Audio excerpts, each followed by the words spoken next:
Hey, bass lovers and bass adores, Mischa here, the dude who thinks that bass is all you need. And I want to welcome you to Mission Bass Live, the show where we put bass into the spotlight.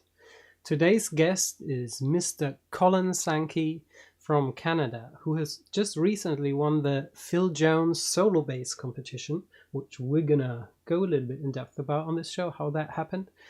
And if you look at his track records, he's got a few videos out there with plus million views, so he really knows his stuff. Probably not surprising he won that competition.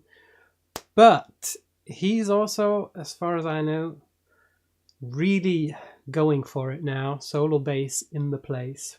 Not that he hasn't studied music and played with bands, but now he's gonna give it some extra on the solo bass side. So let's welcome Mr. Colin Sankey, everyone.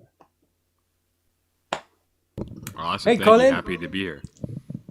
Hey, How are you doing? I'm doing fantastic. How about yourself?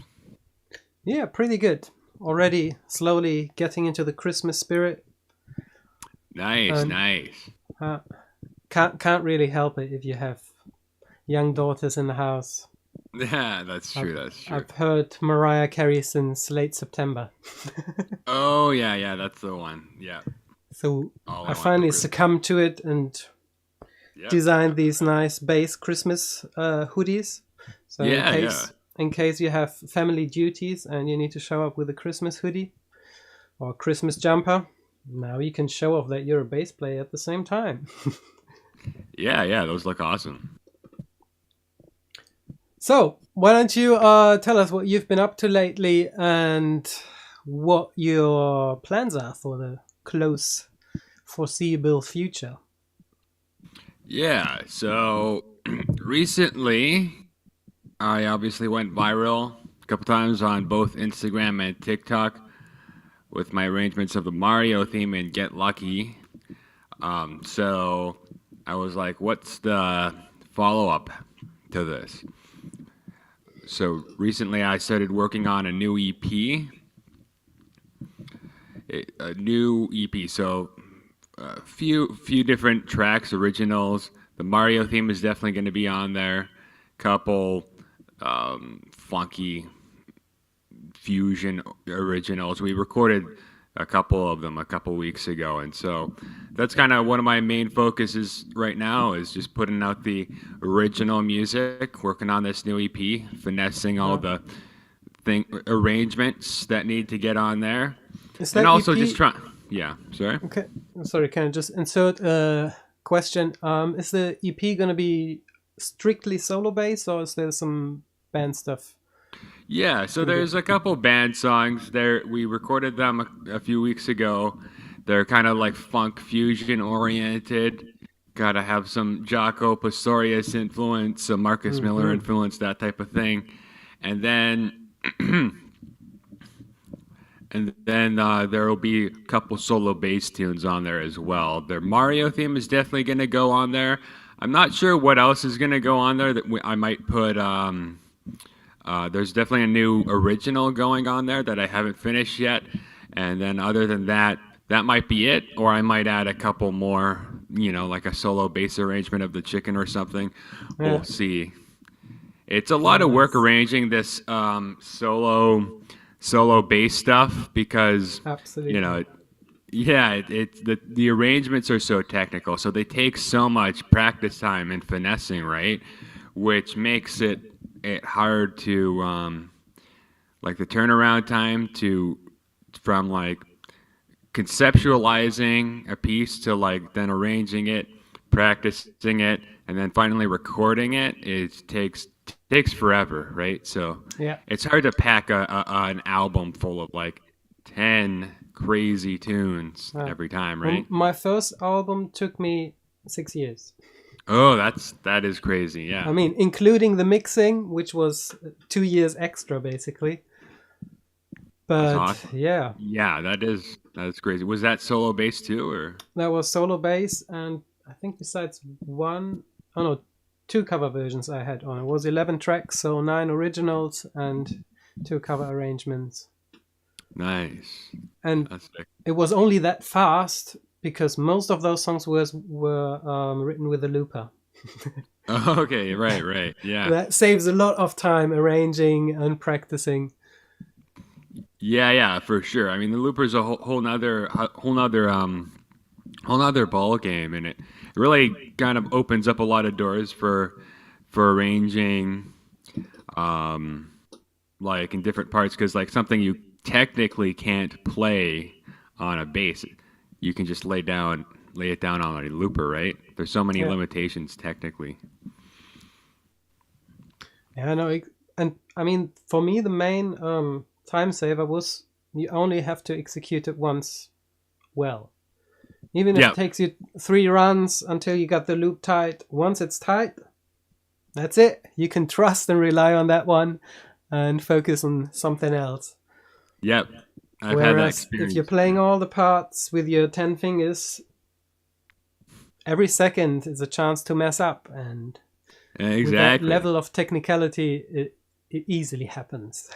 Yep. And if you don't mess up in this hand, you could always mess up in this hand anyway, right? So, Exactly. yeah. Yeah. How do you deal with it?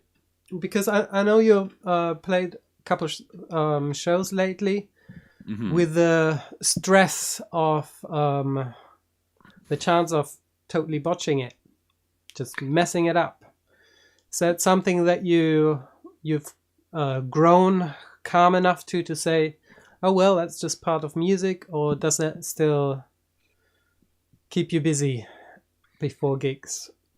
Yeah, so I tend to be like very perfectionist. I like to like get all the parts down and really be able to master my arrangements, but sometimes the reality is the time isn't there to really get every note down 100% perfect every single time you play it. So what ends up happening is that the perfectionism actually in some ways becomes an impediment to an auspicious performance rather than an aid to auspicious performance, because you're focusing so much time on just in the practice room trying to finesse things, but you're not actually preparing mentally for the performance, Yeah. which is an important piece, something I've been learning about recently, which is this idea that you're in a different mental space when you're performing in front of a crowd than you are when you're in the practice room. Because in the practice room, you're relaxed. You're not. There's no audience in front of you, so you're not feeling like self-conscious. You're, you're just more at ease, and it's easier to pull things off. Whereas in in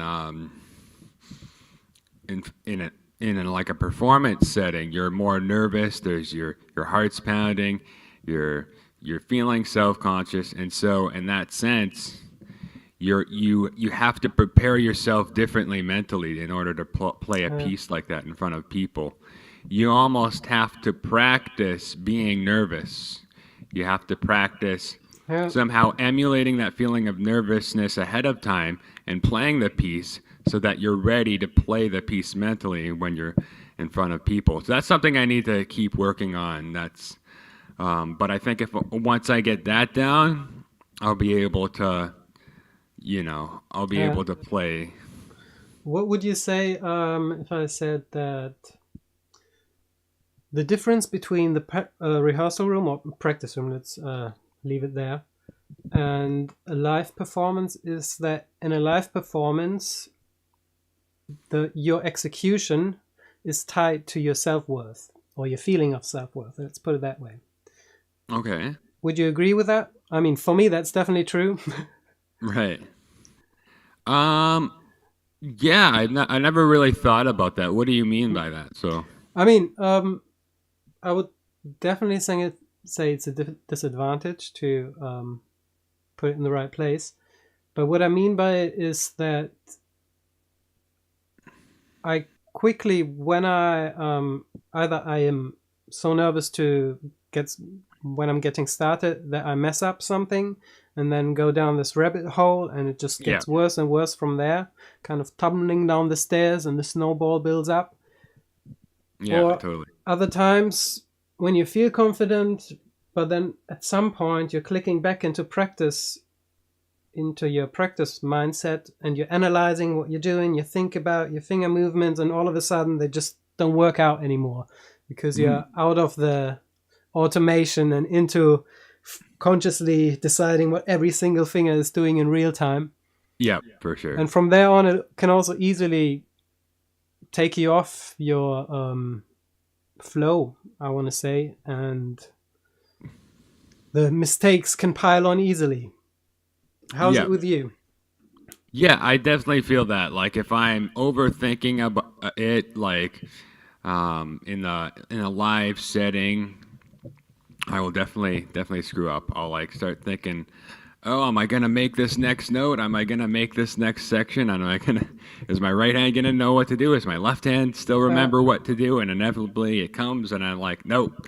It's like a self fulfilling prophecy. You just kind of screw it up. So yeah, yeah, you can't, like you said, you can't get too stuck in the um, conscious analytical mindset when you're performing live. You kind of have to be in that automation kind of mindset where you know the notes, you've done the practice, and done the practice.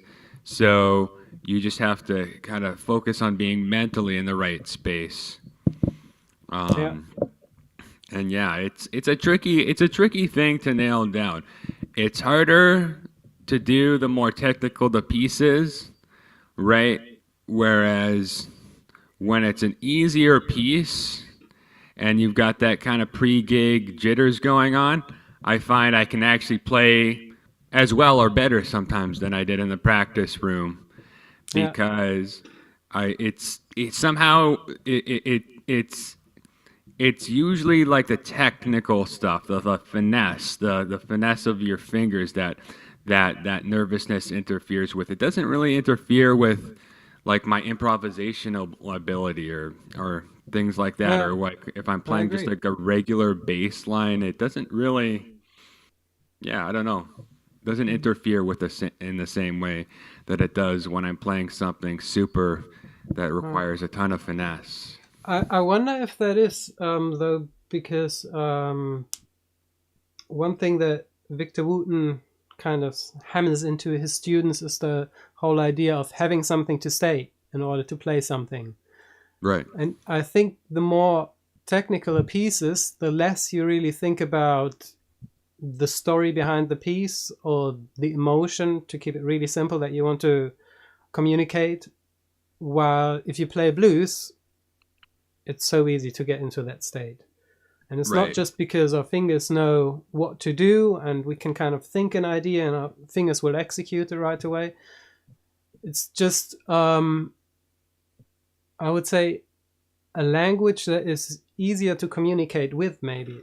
You could almost say one is a sciencey, booky, big, how would you say? I don't want to say academic language because that also entails so much, but I think you get the gist. Hmm. Very technical language. And the other one being basically a novel where Yeah. it's really all about the story and creating emotions. So Yeah. maybe Totally. that's a way to approach it in rehearsals as well, or even to get yourself off the hook if you're playing live and you get into that analytical mindset where you can say, okay, what do I want to express in this moment with this piece?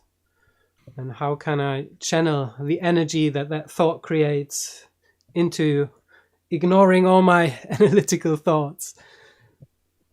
Yeah, that's very true. And now that you mentioned that, I I find that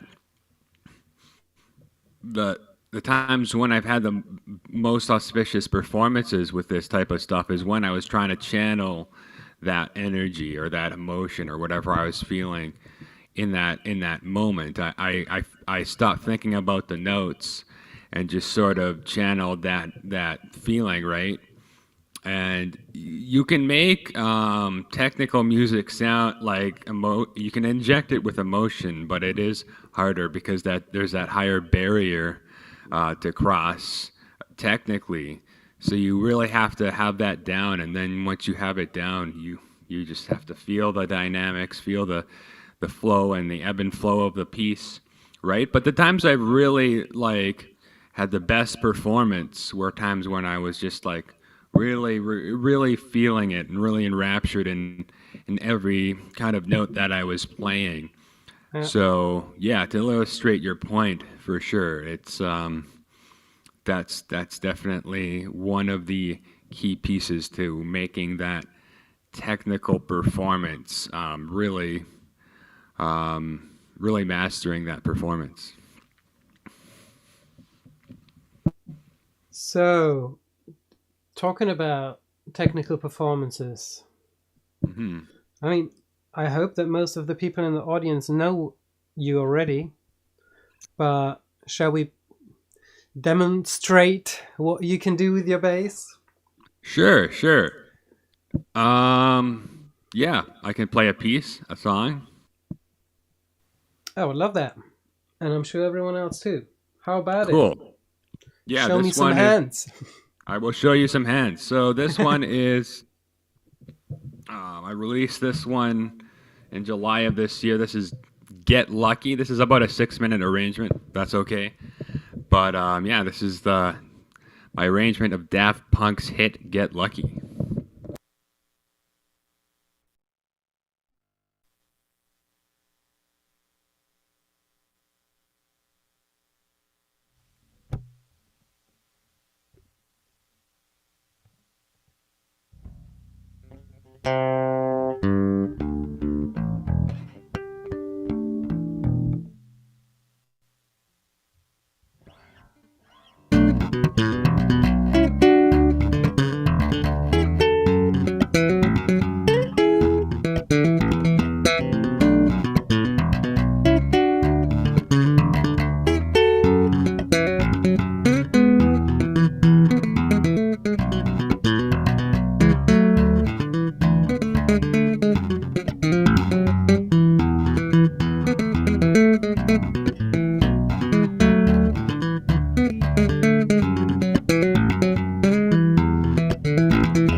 Awesome. Thank you. Amazing. So I have a couple of questions about that song. The first one is, as you particularly mentioned that it's a 6-minute arrangement, is it because the original song is that long, or did you just not run out of ideas? A little bit of both, actually, to be honest. Yeah. So the original song, if you listen to I guess the album version, not the radio kit, but the album version, is about maybe 5.5, 6 minutes. I can't remember exactly how long, but Yeah. I basically transcribed note for note most of all the sections of the song. I changed a couple parts, like post chorus in some of the sections was a little bit different, just because it just translated better to my arrangement. But aside from that, I pretty much transcribed note for note the whole what was vocoder the? section. Yeah. Sorry to interrupt you, but I really need to know, when you say you changed a couple of things, what did you change? Like chords, melodies, or? Well, the melody and the chords were the same, but let me think. I think there's a bunch of times where, like, I think post chorus in the second chorus, he goes and the instruments kind of drop out. It's like a little bit of a breakdown or something. Yeah. And instead of doing that, I do dum bum bum bum ba dum bum bum ba dum bum bum ba dum bum bum. I repeat that line instead, just because Okay. for whatever reason it felt like it translated better Yeah. to my arrangement. I don't know. And then the whole vocoder section, robot voice section, I did that note for note. Yeah, I was trying to find ways to like get the groove in the left hand, basically throughout the song while we're playing the melody and the chords and throwing some slaps in there. There was one part I added to the one section I added, which was that crazy like solo section just after the bridge with like the neck bend. That was something I just like inserted into the arrangement with like the fast tapping arpeggios and stuff. Obviously, I added a bunch of crazy tapping arpeggios after that section as well, and all like the little gaps in between the melody. Yeah. That was pretty much all I did, because for me, like when I after like you've heard like 3 or 4 minutes of the arrangement, it's like, okay, like what else do you have to say? And so then I'm Absolutely. like, gotta pull all the stops, gotta throw some of that crazy technical stuff in there to it kind of expand on the ideas a little bit, right? Absolutely. The only thing that I would have maybe done different would start with even less energy. So Right. even more of a gain Even in the more end out with the fills. build, yeah. But it absolutely works, especially with those fills in the end. Love it. Totally. Thanks. It's just at that point where you say, okay, yeah, I get, and I understand your interpretation of the song, as you said. And what else? Oh, here's something else. Yeah. That was the idea. How would you work out a fill like that? Is that something that comes to you intuitively? Is that something that you got from practicing technique exercises, or is it something you hear in your head and then figure out on the bass? I have a lot of these kind of go-to fills or go-to patterns that I kind of keep coming back to whenever I want to kind of fill space in the arrangement. A lot of this goes back to TikTok and Instagram, and watching a lot of Charles Berthoud videos on YouTube as well. Yeah. It's the whole social media thing of just watching people just like shred as much as they possibly can to get the maximum number of views that they can, because that's what catches people's attention, right? That's what really, So, and I was kind of lifting some Charles Berthoud patterns off of some of his videos, and also some other guys like Adam Nitty, some of my favorite bass players, Victor Wooten, obviously. And so what I found was that when you kind of like throw those in like the space between the melody, it tends to really add a certain effect that really makes it sound like kind of explosive, and it tends to get more hits on Instagram and the like in it. And if it's done in a musical way, it doesn't really detract from the arrangement as long as it's not like everywhere, you know. It Listen still to has that, to be a everyone.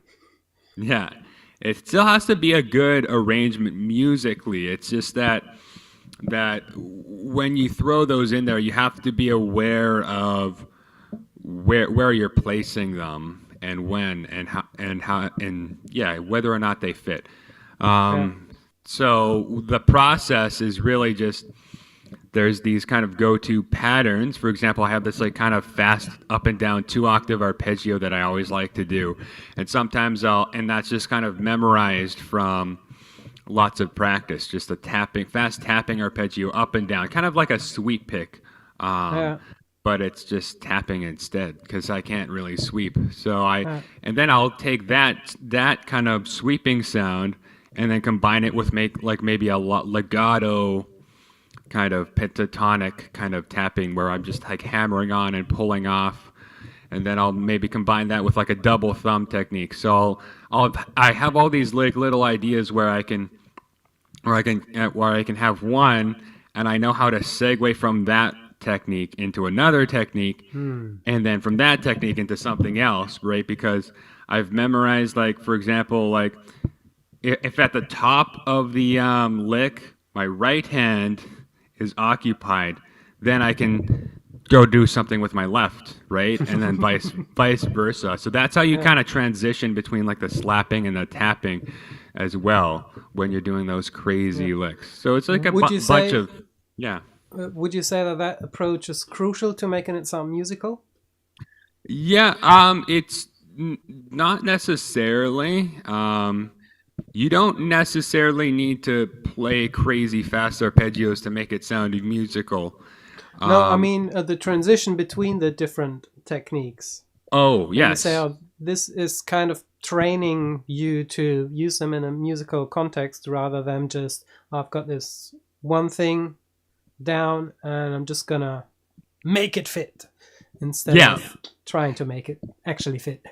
Yeah, that's a good point. Yes, I would say absolutely. Like those transitioning between different techniques is crucial to making it musical, right? Because sometimes slapping sounds better here, but tapping sounds better there, right? Yeah, it's like you're drawing. You have a palette, right, of colors, like a painter or something, and you're choosing which colors in your palette are most appropriate for the piece, right? So Yeah. sometimes I have this crazy tapping arpeggio, but it just doesn't work, right? So I might choose a different, or I might choose to abstain entirely from throwing a crazy arpeggio there. It just depends, but when you're transitioning between techniques in like the middle of like of the arrangement, it adds a lot of dynamics to it, right? So Yeah, yeah, absolutely. totally. Would you be willing to share us one of your share one of your techniques with us? Maybe you have one that is, let's put it this way, sounds of more than it is. Yeah, Do you have like a sure. trick of maybe that's feasible for even not advanced players to get a grasp on? Okay.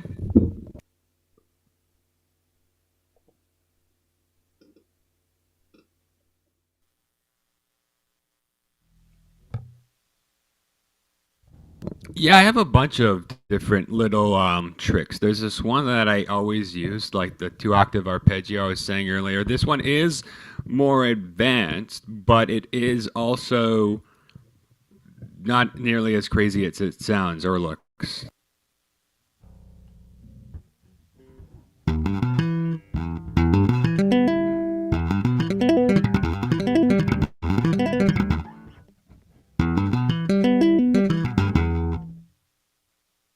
Use that one all the time to get that kind of explosiveness in some of my arrangements, and that's a 2-octave E minor arpeggio, and when you do it really fast, it obviously sounds pretty crazy.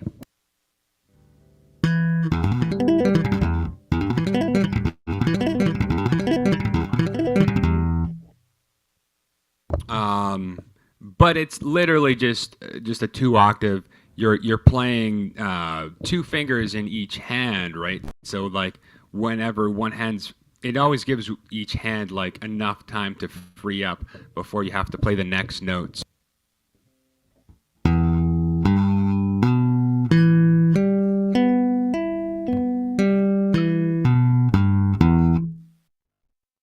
You can see that when my left hand's free, or when my left hand's occupied, it gives my chance for my right hand to get into position. So that's one thing I use a lot, and it's kind of OP because once you get to like the top of the pattern up high, it opens up a lot of doors to play other types of licks, like for example this kind of legato pentatonic riff I came up with. Actually, I kind of transcribed this and adapted this from an Adam Nitty song. I think it was Not of This World. He was doing some sweeps, and yeah, he's doing one of these type of things.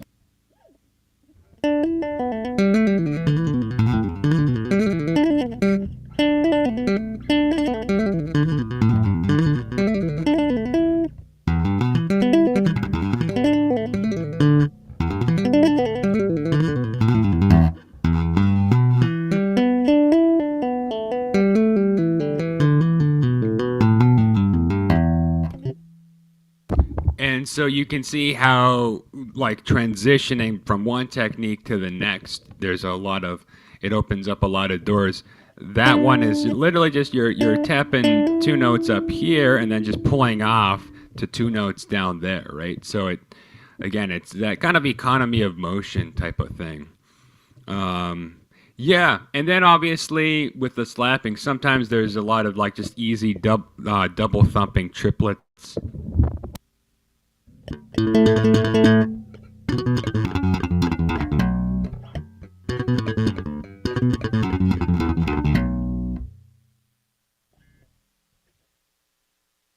And also that slap hammer Are you doing pluck those all thing. on one string right now? Yeah, those were like kind of the one string. Okay. And you go down, up, index, or is that three? Yeah, I go. Some people go down, up, index. I go down, up, middle. Generally, sometimes I do go down, up, index. It depends on the line. And then there's also the slap hammer pluck thing, actually.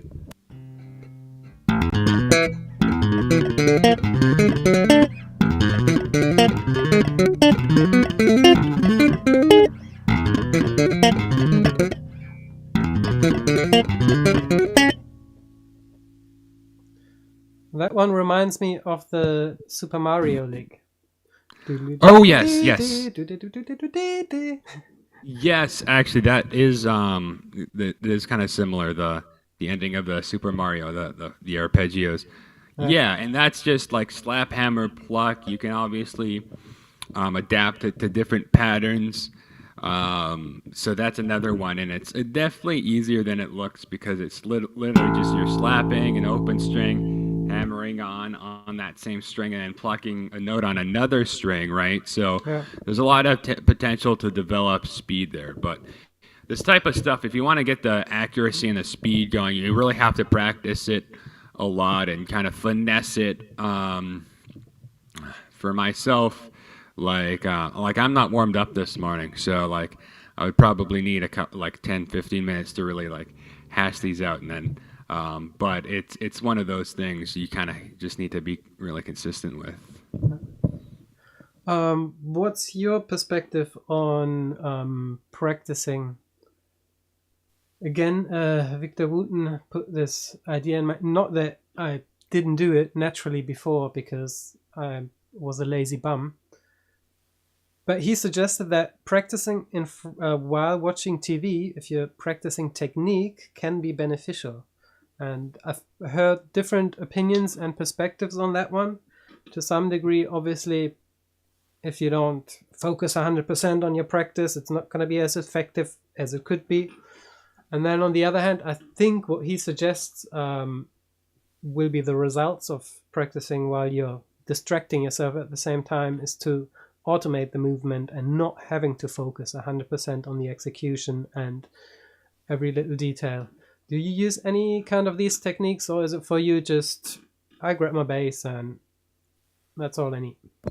Yeah, that's actually a smart idea. That if you can practice distracting yourself while you're playing, it kind of goes back to what we were talking about earlier, like practicing for performance, right?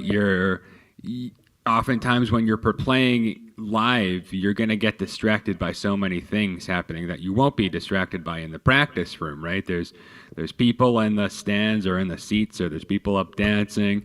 There's somebody looking at you funny. There's, bartenders walking across, and maybe somebody like trips over somebody and a bunch of drinks spill everywhere, or the band leader's yelling at you, "Oh no, we're changing key now," and all this stuff, blah blah blah, that can happen in the middle of a performance, right? So, Yeah. if you can play a lick like that while you're completely distracted and not focusing on it, that's a sign that you really have it down 100% and can play it in any situation. That's actually a useful idea to practice. So I would go about it like, in such a way that I delineate some of my time for practicing, just focusing on the lick itself. So, I, sit down in my room, throw on the metronome at a slow tempo, and just try to get the movement as, smooth and natural as possible. Try to get every note super clear, and then obviously get the speed later. And then once you have all that down, yeah, for sure, like practicing distracting yourself can be super helpful. I also find that if you're just kind of working on the motions themselves, sometimes practicing while you're watching TV can help, because you're not really focusing specifically on getting each note super accurate. You're just focusing on sort of a general like motion, right? So, Yeah. which can be beneficial too. Are you referring to a movement being more cyclical than A to B? That's kind of what I get out of what you're trying to say, that if you're focusing on the motion, it's really, in a way, less precisely goal orientated. It's more the quality of the movement rather than the A to B. I don't know how to describe it, but I get what you're saying. It's like you're getting the kind of intuition of the movement itself. Like, how do I describe it? It's like often use an analogy like with sports. There's a certain natural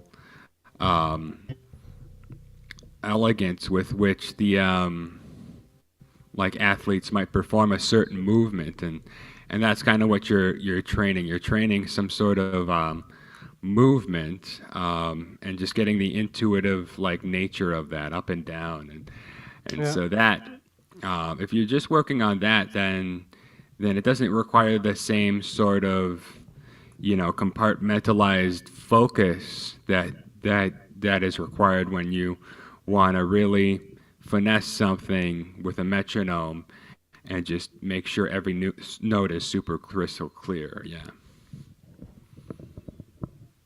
Awesome. So, I have a question for you. That's changing up the topic a little bit. I read your about section on your website. By the way, just put the website of Colin in the chat, so if you want to check that out, find out where he's playing and Spotify links, Totally. contact to take lessons. Everything's there. I read that you started out playing a lot of salsa and reggae and Caribbean, I want to say groove music, Yeah. and then you discovered Tool. Not that Tool isn't groove music, but it's not as much upbeat, let's put it that way, as all Yeah. these other styles. And I would like to hear about that journey from one style to the other. What connection did you have, or relationship, I almost want to say, to the, let's call them sunny styles of music, and what then drew you into Tool and the dark side? Yeah, it's a good question. So for the Caribbean stuff, I guess I was playing a lot of that type of stuff in my church band when I was younger. I was in a church band for a while, and the worship director or the music director would give us. He was a big fan of like world music and all types of music all around the world. So he would introduce to us like some, what are they called? Soca beats, Oh yeah. reggae beats, different, like Motown. What else? A lot of like Caribbean type of music. Yeah. A little bit of this and a little bit of that. Some African music for sure. Just really all over the place. Definitely some Indian music as well. Some tabla players. He had Oh a wow. special, like a tabla player who was, who would come and visit and play some crazy stuff a lot of the time. So definitely some multicultural influences there for sure. And so yeah, that kind of influenced a lot of my playing when I was just getting into things. But I'm not sure if I got the timeline right. I'm not sure if I got into Tool after that or before that, actually. It was kind of simultaneous, I think. I was into Tool around grade 10. I think that's when I started getting into them. And I also joined the church band in grade 10. So maybe I got the timeline wrong there, but Who yeah. cares? Yeah, but it's yeah, I got into that awesome like sunny, yeah, those like kind of like upbeat types of music back in the church band, and then I was listening to, I guess, the trajectory for the Tool stuff was like I started listening to classic rock was the first thing I started getting into when I was younger, and then I got more into some alt rock and Muse, and then at some point I just checked out Tool, and I was like, oh man, this stuff is really sick, right? All the different odd time signatures and the crazy rhythms and beats, and the polymeters and the polyrhythms, and also the lyrics were very deep as well. So yeah, I just kind of went deep into that rabbit hole, and that was a big inspiration for me musically, and I still incorporate some of that into what I do as well. The kind of math rock, or the kind of the incorporation of different time signatures. I don't all. I mean, most of what I write is in 4/4, but definitely more like the polymeter stuff, different subdivisions. I like to I mess can around definitely with hear that. it. Yeah, so that's a big thing. Yeah, and of course the structure of their songs was really crazy as well. It was definitely never a typical verse chorus pop song, right? So yeah, I was just really into a lot of different music, and I guess that was kind of like the discovery era for me. So my church band leader, Bruce, he was introducing all sorts of awesome like world music to us, and then on the side, on my own time, I was diving into these different rabbit holes like Tool, I started diving into the Red Hot Chili Peppers and Flea and all that stuff on So my own Tool time came as well. first, and then Red Hot Chili Peppers were second. I think so, actually. That's interesting. Yeah, Yeah. I think they might have been. I honestly don't know for sure, but I think that was the way, because I think I remember really being into RHCP like in grade 11 or like, yeah. So I think I did get into them after. I think it went for me like chronologically speaking, it was like Pink Floyd, Led Zeppelin, AC/DC, all that stuff, and then Muse. And after Muse was like Tool and RHCP. When I started getting into Flea's bass playing, I was obviously introduced to the slap technique, and then that kind of opened up another rabbit hole for me, which was the funk music. So I started getting in more into like Brothers Johnson. I discovered Marcus Miller, who was definitely a huge inspiration for me from that point forward. Marcus Miller and Victor Wooten. I was actually just talking about Marcus Miller to my brother one day. I just mentioned him. I was like, man, he's a pretty cool bass player. He got some cool techniques. And then he went and listened to him, and he came back to me, and he's like, dude, Marcus Miller is the best bass player ever. Have you heard Power of Soul? Right, which is a Jimi Hendrix cover. And then I was like, no, I haven't heard it. I just heard a couple of bass solos, but I went and listened to that, and I was like, oh, dang, okay. This is the real deal. So then I just started listening to like all of Marcus Miller's records, just front to back, over and over again. So that was a big inspiration for me as well. Nice. Yeah, somehow that eclipses the whole thing back around to the upbeat Afro-Cuban music styles. Yes, but actually, I just thought when I found out you were from Canada, and then first thing that I read on your bio is, oh, he's playing salsa and reggae. I was a bit surprised at first. I was like, wait, Canada? But then, to be really honest, in 21, in the first year of the show, we had a Canadian solo bassist. Maybe you even know him, Donald Wall. No, actually, I forgot where he lives now. But yeah, Canadian Jamaican, basically. Oh, okay. It's awesome. Yeah. He grew up similarly. Yeah, totally. So well, that's we actually do have a question in the comments. Okay. And the question is, where in Canada are you, and what is the bass scene like there? Yes, I'm from the west coast of Canada, Vancouver, Vancouver area. I'm in the suburbs of Vancouver, really, but Vancouver is where the scene is. The bass scene. There's a lot of talent out here, I would say. The thing about Vancouver is that it seems to be oversaturated with talent and undersaturated with venues to play in. So I don't know how other cities are, but I've heard a lot of cities are much better for live music, and so I mean, it's. How has it been after the pandemic? Here in Cologne, for example, a lot of clubs just closed.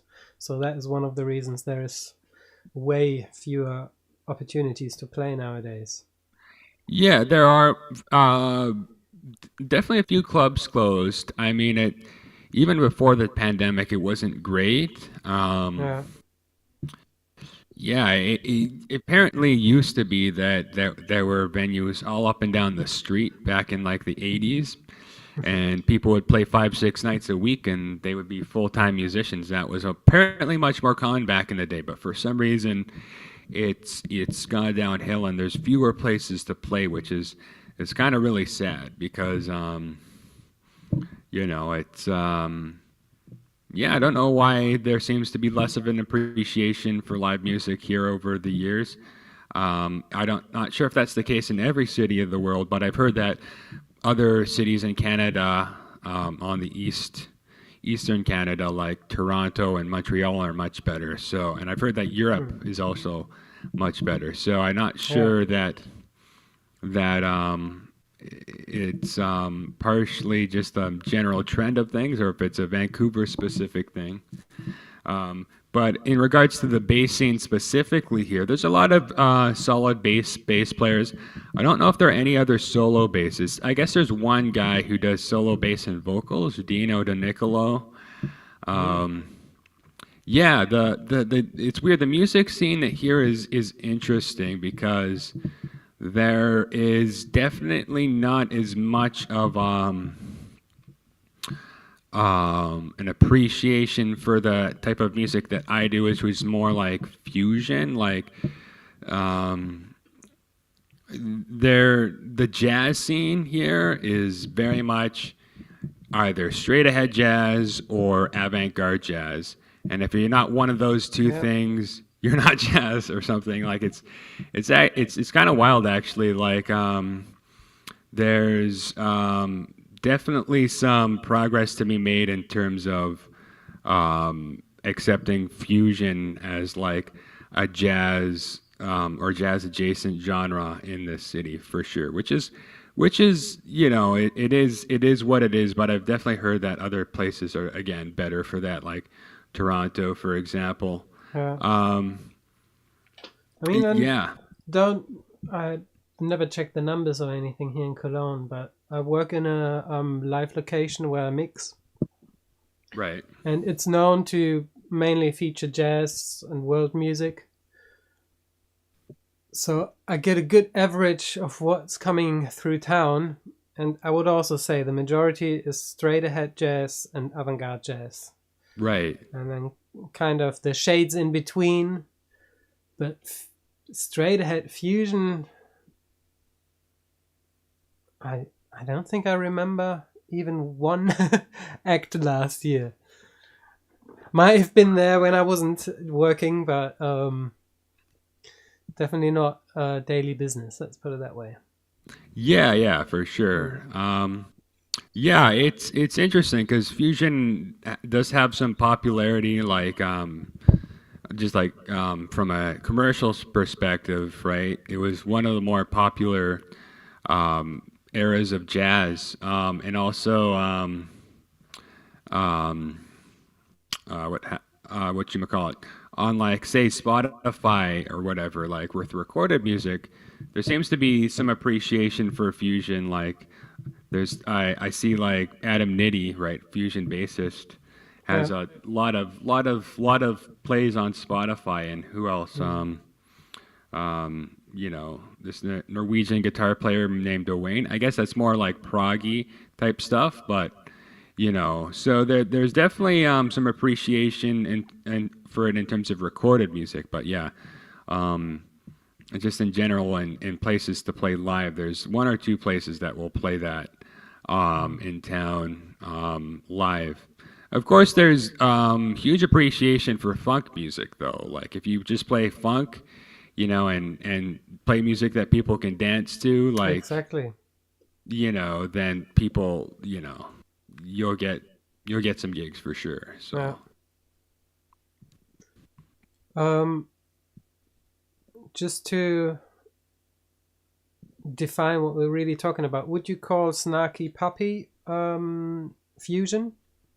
Yeah, I basically think of fusion as anything that's like jazz influenced, but doesn't have that like straight ahead jazz like swing rhythm. Exactly.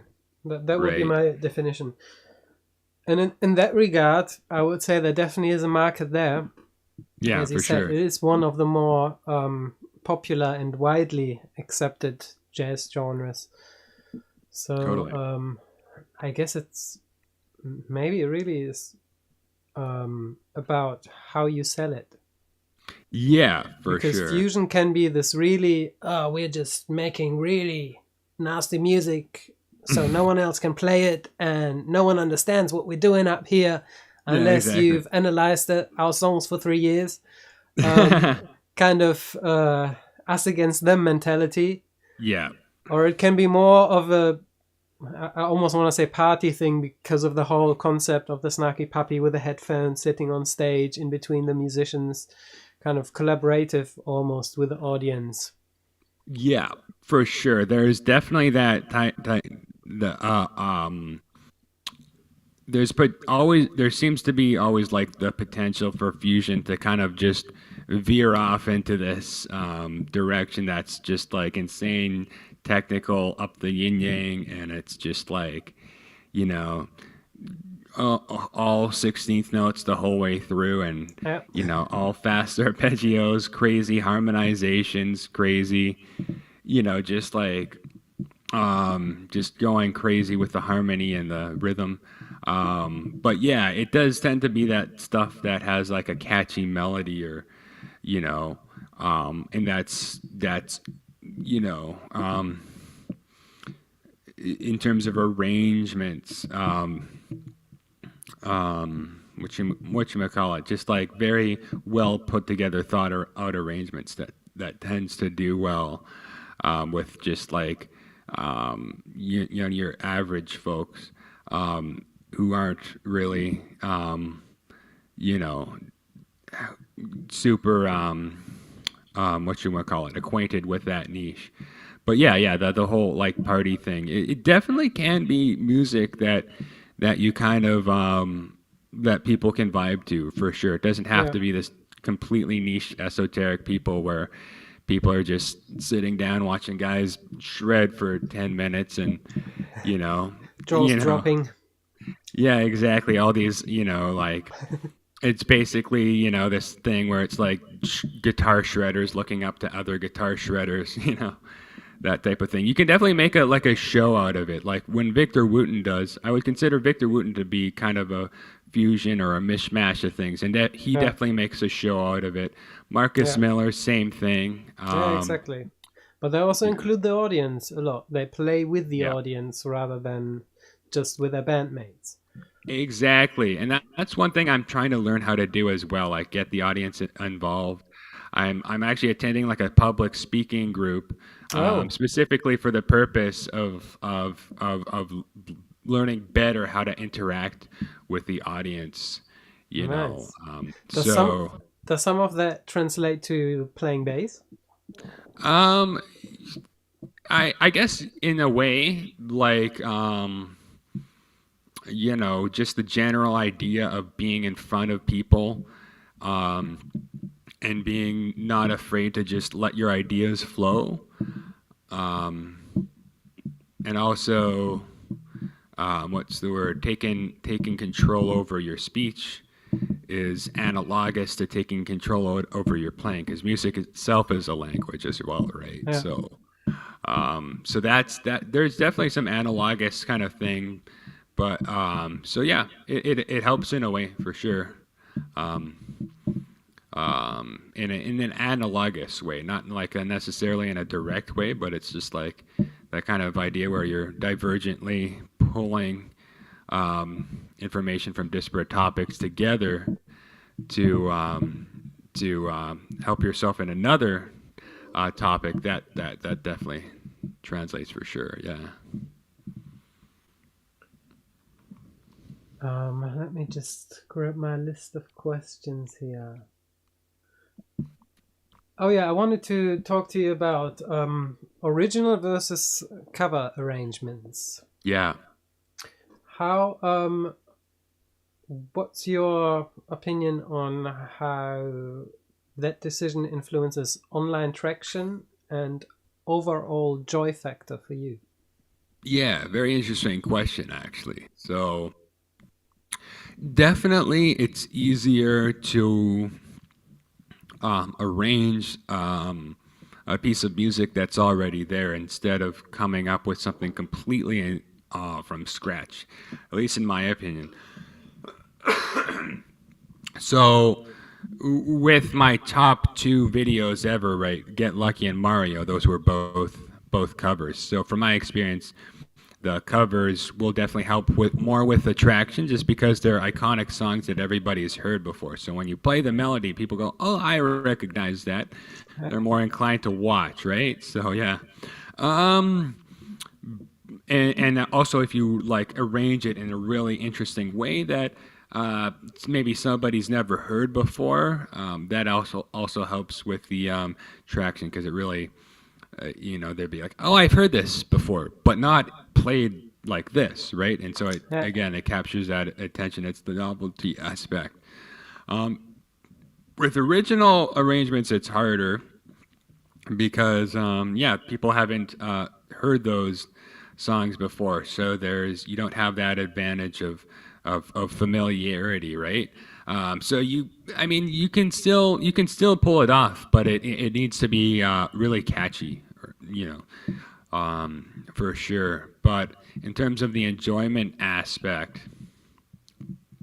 I find intrinsic enjoyment out of arranging anything, like whether it's a original or a cover, because whenever it's some like I'm arranging somebody else's song, I'm still making it my own. It's still a piece of art that I'm putting together. It's just it's a different thing, but it's still a lot of fun. I love doing this, so there's a lot of enjoyment out of it for me. So, but yeah, originals versus covers. It's definitely harder to gain traction with the originals, but eventually once people kind of get acquainted with you and your work, I think there can be some success with the originals. I know like Charles Bertou, he's had a couple of original stuff that has kind of popped off on social media too. But again, probably his most watched videos are probably mostly covers too, actually. That's kind of like the gateway, right? So. Yeah. Awesome, thank you. We have demand for more music in the chat. All right, sounds good. I will play another arrangement. Yeah. Keeping it with the topic? Yeah, why don't I play an original this time? I'll play the final tune from my debut album, Reawakening, which I released last year. This is Musica de la Noche, going on that Afro-Cuban kind of vibe we were talking about earlier.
Nice. Thank you. I really like. We talked before we started the stream. We talked about the feel that you play your arrangements with, Yeah. and this one, same thing. I really hear the whole samba band playing in the background. Yeah. Yeah, very, very for cool. sure. Yeah, that's inspiration behind a lot of my arrangements, like the kind of big band. I was playing a lot in the big band when I wrote this, actually, like a jazz big band with like an 18-piece jazz orchestra, and like just hearing all the arrangements kind of was like inspiring me in my own arrangements to kind of emulate that somehow with my playing, right? So there's certain parts where I was like imagining, like, oh, like what would like the whole horn section voicing be, or like what would the I was kind of like imagining like a trumpet as like the melody, right? So I was like thinking of, there's a trill I wrote actually that I can no longer play properly. Like I guess I just like I was able to play it for the recording, and then I haven't been able to play it since. It's just like something Really? that takes hours of finessing, right? And Yeah. it's like, because I'm like holding down two notes at once in this hand and two notes at once in this hand, right? And then at the same time as I'm holding down a note with my index and my ring, I'm also trilling the high note between my index and middle. So there's this weird coordination thing, and Yeah. it's like 30-second notes, so it's like really fast trill as well. And it was something I was able to get down for the recording, but I haven't had the time to really like finesse that since. But that I was imagining like I was hearing like a trumpet in my head, da da da da da da da da, right? That type of thing. And I was like, oh, that would sound pretty sick on the bass. So yeah, the big band thing has definitely influenced that arrangement for sure. I listened to a lot of like Arturo Sandoval. He's a Afro-Cuban, like, or a Cuban trumpet player. Yeah. and plays all this salsa music, and he has a whole big band record where he does this type of stuff, and that was definitely an inspiration for me as well. Chucho Valdez does some work with like like a salsa kind of, not big band, but three or four horns or something, and definitely influenced that arrangement as well. Nice. Very cool. So, let's talk gear. Yeah. How did you get to play a six string? Did you start on a six string, or what music style or what player inspired you to go six string? Interesting question. Yeah. So, yeah, I was always like mainly a four-string guy for ages, and occasionally five-string. But I mean, I mainly used those four strings, except when I really needed to hit the low B or a low octave sometimes. Um, Especially since like my favorite bass players at the time were Victor Wooten and Marcus Miller, who are both like definitely dedicated four-string players, right? And Jaco Pastorius. They only needed four strings. Yeah, they only needed four, exactly, right? So, then I started listening to this French Canadian bassist named Alain Caron, and he was ripping on the six string, all these crazy slap lines where he's playing the slap with his thumb and some of the chords with his plucking fingers, and playing all these cool like bebop lines almost with his his thumb and these fingers in the slapping technique. And I never really heard that before from other bassists, and I was like, holy cow, this is actually really sick. And that inspired me to pick up the six string and play that to my own playing. And then obviously I took all the tapping I had learned from Victor Wooten, transcribing Victor Wooten arrangements, and started applying that to the six string as well. There are some pretty sick six string tappers around now as well, like Josh Cohen, who is like a Canadian bassist. I think you had him on your show, actually. Yeah, he was the first one. Yeah, so he's really sick, and he does a lot of tapping six string bass, and was an inspiration for me as well. So that it's definitely an avenue that's starting to be explored more. Charles Berthoud also does a few arrangements on the six string. So yeah, I just started basically applying Victor Wooten techniques to the six string once I got the six string. Yeah. I have to say, when I first also only played four string, I was always thinking of six string is the ultimate goal. And then I tried a couple, and I just could never get control of that many strings. There was always some rumble going on in the back. Yes. In the end, for me, I decided, five fingers, five strings. I can mute five strings individually. It's got to be five strings. But even with just five strings, I felt like the vocabulary that I learned from guys like Victor Wooten and Marcus Miller, just like you, expanded so much with just adding this one string, because all these patterns kind of continue over the fretboard with the wider it gets. Exactly. Yeah. You can kind of expand the patterns more and more, or you could play them in different positions, and instead of playing across the neck, you can play up and down the strings, right? Yeah. So that's one thing. But with the muting that you mentioned, it definitely is a very big challenge with six string. I still sometimes struggle with it, especially with the two-handed tapping, which is why I often use those fret wraps to cover the open strings or stop the harmonics from ringing out. And some people think fret wrap is cheating, but I don't think it's cheating. There's sometimes when it seems using electricity is cheating. You should be playing all of this on a double bass. Exactly, tapping the double bass. Yeah. But it's just sometimes an absolute necessity if you don't want extra strings ringing out. Yeah. Of course, if you're doing an arrangement, sorry. I actually find that sometimes it adds challenge, even though it relieves a bit of the effort at some point. But often enough, you have an arrangement where you need the open strings for harmonics, or you want to play the open strings. So Yeah. you kind of have to move the fret rep in the middle of the song to get both worlds. So I'm not convinced it's cheating or it makes anything easier. It just makes it more how you want it to be. Yeah, for sure. That's very true. And what you say to your point about the having to move it, that's in the middle of the song. That's one of the reasons why. And I was thinking about like maybe I should like have some songs where I kind of move it out of the way and back into position when I need it. But it seems to be really hard to like find the time to like in the middle of while you're playing. Like, do you just like play with this hand and then just like Yeah. boom?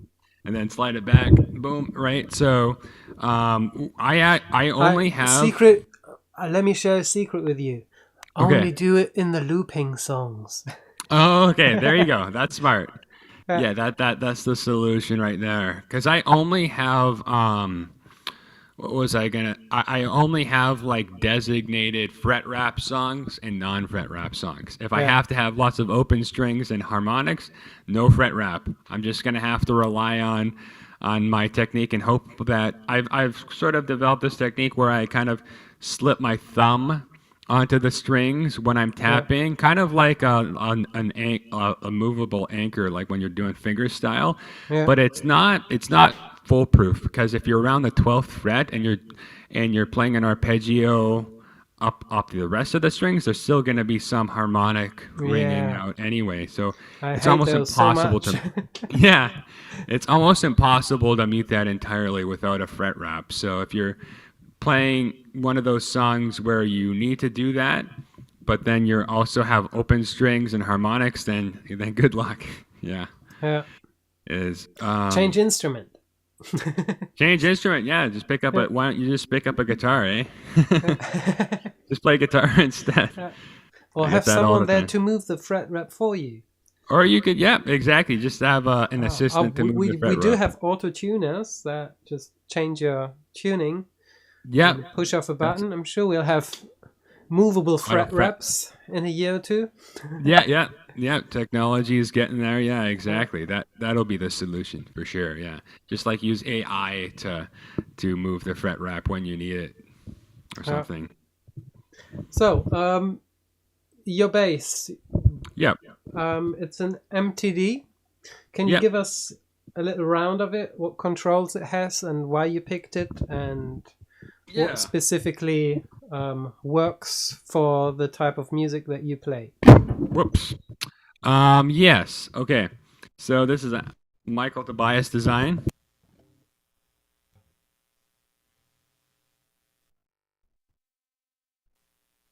Yeah, so this is a Michael Tobias design KZ6. It's not the handmade USA version, but he's still making me my handmade bass, which I'm excited to get. But this is still a really great bass because um, it's still got a lot of the specs you might see in handmade bass, and it's got custom Bartolini pickups in it that Bartolini designed specifically for Michael Tobias's basses. These are the same ones I think they use in the USA handmade versions. Let me just drop the camera here so you can see. These are the pickups, right? The stock pickups, actually, the regular MTD production line basses don't come with that. I had to order the pickups with the bass, but it really amplifies the tone. It really makes the tone just it's just really punchy, and it sounds. Yeah, the you definitely want the pickups and the preamp with this bass. Now the what do we got here? We got maple board, maple neck, let's see, what do you got? I think the mahogany body and quilted maple top, I believe. Or, no, sorry, not quilted maple. Maple burl top, I believe. Um, yeah. And then, and then what else do you got here? You have, control-wise, it's pretty simple. It's just a 3-band EQ. You've got bass, mids, and treble volume, and the pickups panning to either the neck pickup or the bridge pickup, right? So pretty standard for a bass, really. Sometimes my MTDs have a mid cut boost, but you can switch it between like cutting and boosting like different frequency ranges, like I don't know, like 500 hertz or 1K hertz or something like that. But this one is just straight mid treble bass. And yeah, it's a pretty sick bass. He's also got the ergonomic neck plan here, which is I don't know if you can see, but let me.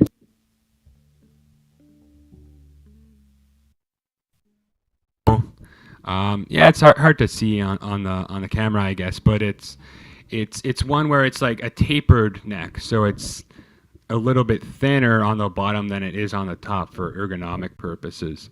So yeah, it's a pretty sick bass. Definitely the best sounding bass I've ever owned, and also the best feeling bass for sure. So yeah, I highly recommend Michael Tobias bass if you're looking to get your hands on a really good bass. How much do you use the preamp section? The preamp section. What do you mean, like? Well, to get your sound, are you everything on 12, or is it? Do you boost? Do you cut anything? Do you have a favorite pickup? I am a very much a pretty. I like um, to keep my settings pretty flat typically. I just find that that's just the best overall sound.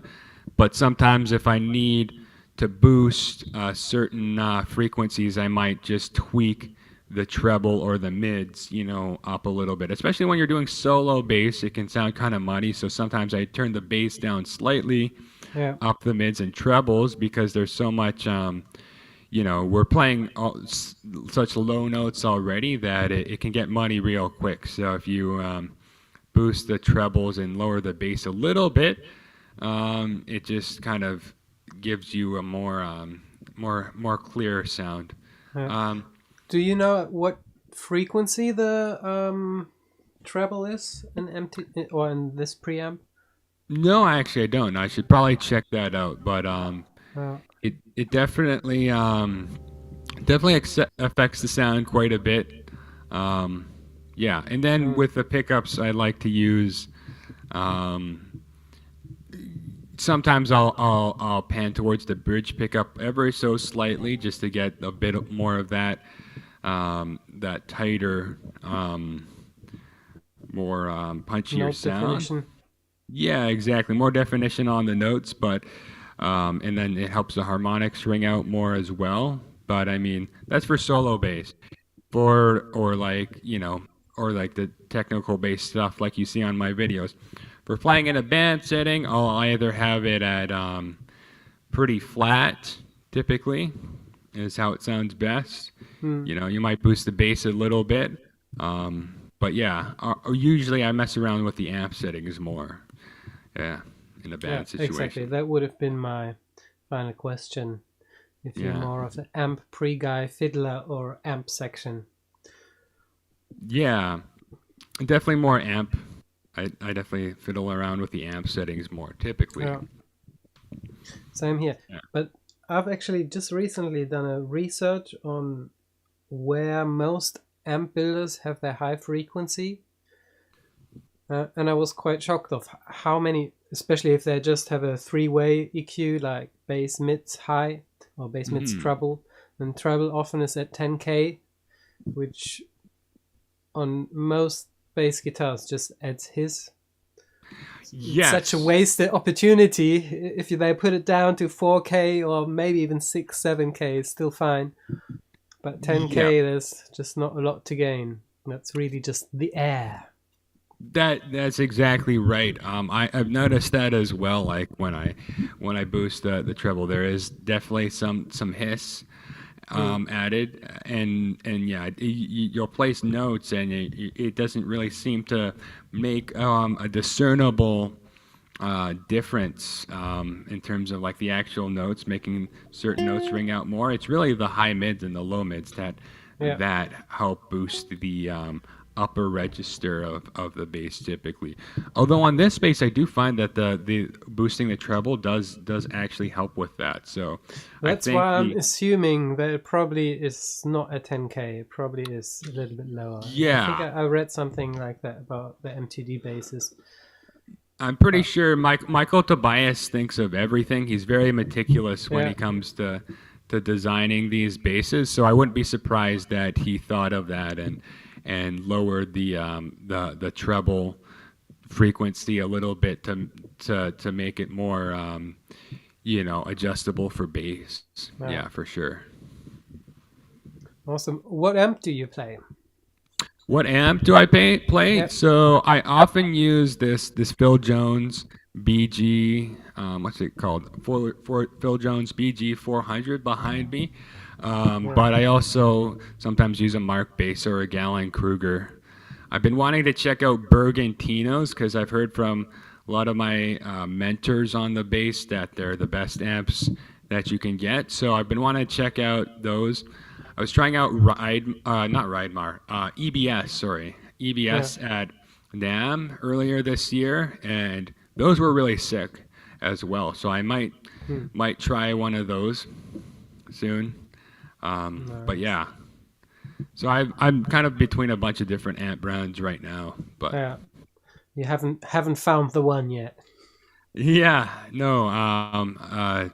Still experimenting. I definitely think Bergentinos might be the way to go from what I've heard of them, but I have yet to really try one in any capacity. So I just discovered a somewhat little brand in England which up to now only make bass caps and guitar caps, but the premise is that they'll soon be starting to build amps. And nice. I've ordered a cap. It's on the way. I'll check that out, see how that works, if I like it. But just from just the character of the main guy, I can't remember his name now. What's his name? No, I can't remember. Mm-hmm. Anyway, Barefaced is the brand, and the boss, he's doing this really simple YouTube tutorials to explain what a speaker really does, the physics behind it, and kind of makes it relatable for musicians, where to position the speaker, what to really look out for if you're choosing a speaker, and just the transparency of it got me very excited.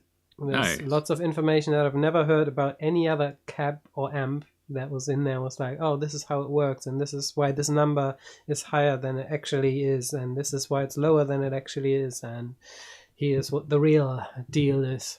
Right, totally. So, I think for a long time I've been looking for amps that really give character to the sound. Right. And since a couple of years, I've been trying to get away from that to just plain as neutral as possible. And I have my little Mark bass tube here, which kind of is a blendable tube preamp and solid state preamp, but I always only use it on tube. Right. So I'm not really taking advantage of that feature in that sense. But yeah, I think my dream would be to have a really clean tube amp. that Right. still lasts on the road. Yeah. Because I feel that the dynamics, although they do get compressed a little bit by the tubes, or a little bit more than with transistor amps in general, it feels much more natural somehow. Interesting. I don't know. I guess it depends on the amp as well. Right. But, yeah, there's so much good stuff out there, and also all over the world. There's just people building amazing amps, guitars, and caps.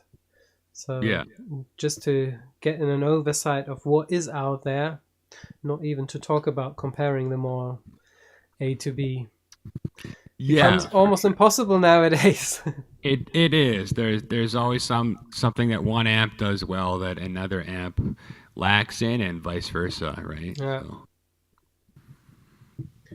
So, would you like to play us another song? Sure. Talking so much about the gear. Yeah, totally. I can play. I guess I'll play the Mario theme next. Yes. Yeah. Cool. This might be a little slower than the TikTok version, but yeah. You know. Oh, by the way, I had the feeling, I'm not 100% sure if my perception was correct. I had the feeling that Get Lucky was a couple BPM slower than the official version. And I think I liked it. Oh, really? What are you talking about? The one that I like, what I played just now, or like the one on TikTok? TikTok? The one that you played just now. Okay, yeah, I didn't. They just had know those couple of BPM, but that gave it even a little bit more feel and depth. Interesting. Well, I am pretty tired. I did a gig last night, and I for some reason didn't sleep, so that's probably part of it. Just like slowing down the tempo, just like subconsciously. But sometimes that helps it groove more, for sure, right? Yeah. If you rush it, you sometimes lose the feel, for sure. Yeah. So. All right. Yeah. I just wanted to add that. Yeah. Talking about playing slower. Yeah. Sure. Yeah. So this is the Mario theme. Looking. Yeah.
Now you already put away the bass.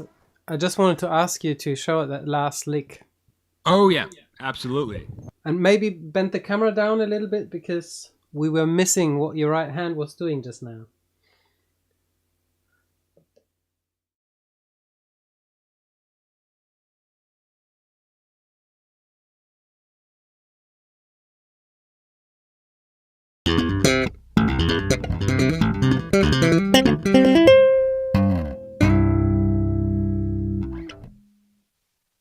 Yeah, so just slapping, fast slapping arpeggio, just like going through the different, transitioning through the different, what's the word, inversions of the C major, and just landing all the way up on this high C. It's kind of tricky actually because I'm alternating between two different right hand patterns. So usually building up the speed is a lot easier when it's just the same pattern over and over again. Like.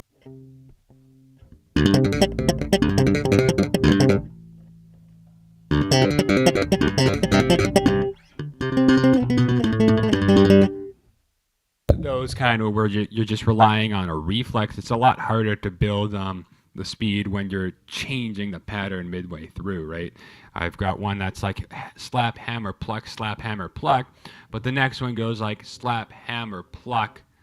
What is it? Pluck, hammer, slap, or I can't. Slap, hammer, pluck, pluck, slap, hammer, right? So you're changing the pattern part way through, and so it kind of interrupts the flow. So it's one of those things that just really needs to be slowed down and really finessed again and again. I don't always get it. I don't always nail it live. It's a really tricky one to pull off, but it's one of those that just needs a lot of finesse.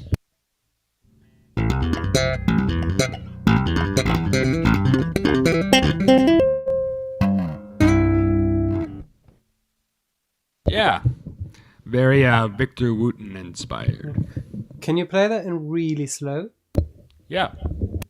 Or is that gonna make you think too much about it?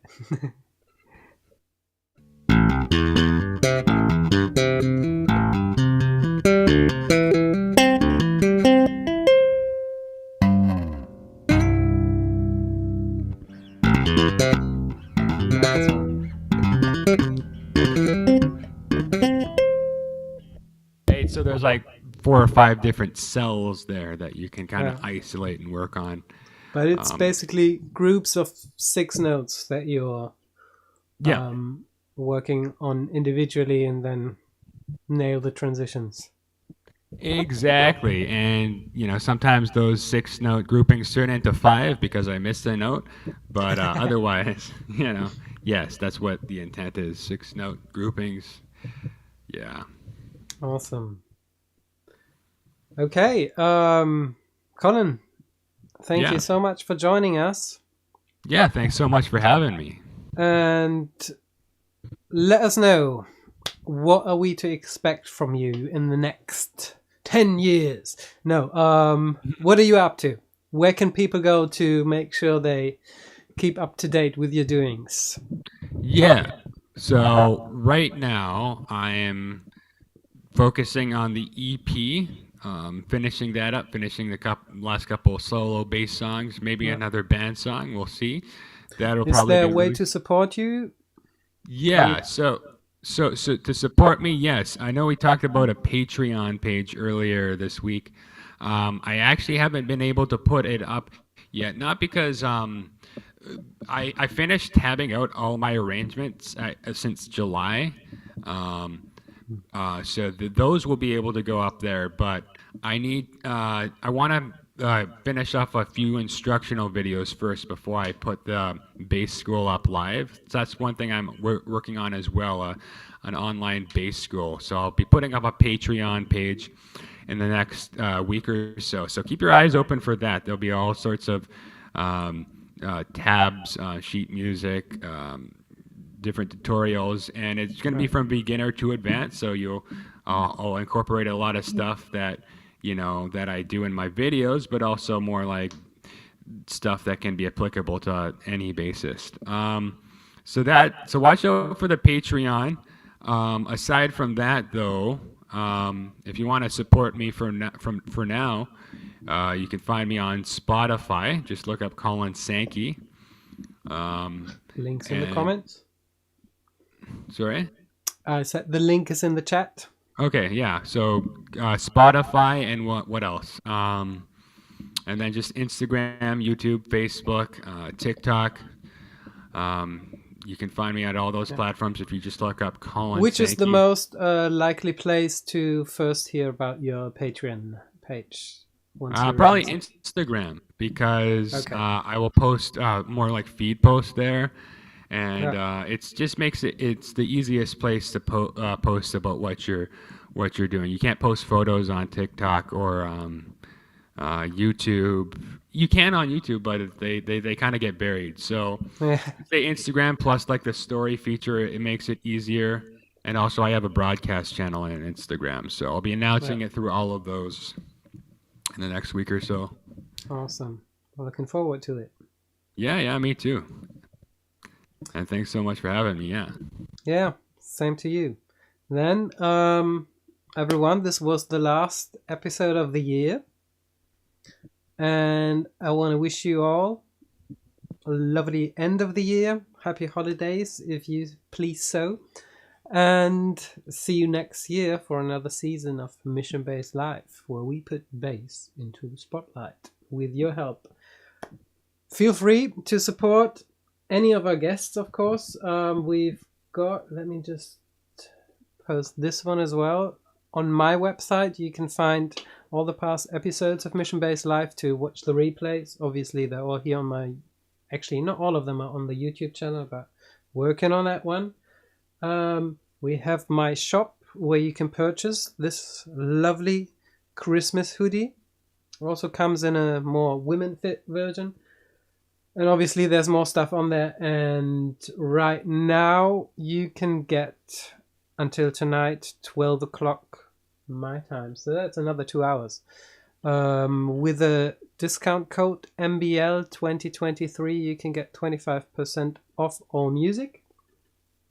Obviously all that money is going to go into the show.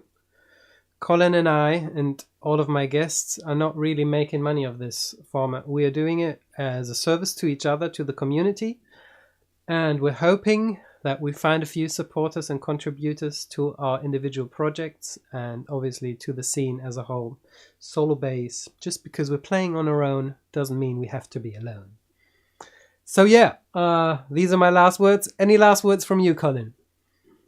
No, just thanks so much for having me. It's been a real pleasure chatting with you about bass and all these different topics. And yeah, thanks so much, everybody, for tuning in. Y'all rock, and I really appreciate y'all. And happy holidays. Okay, man. Goodbye, everyone.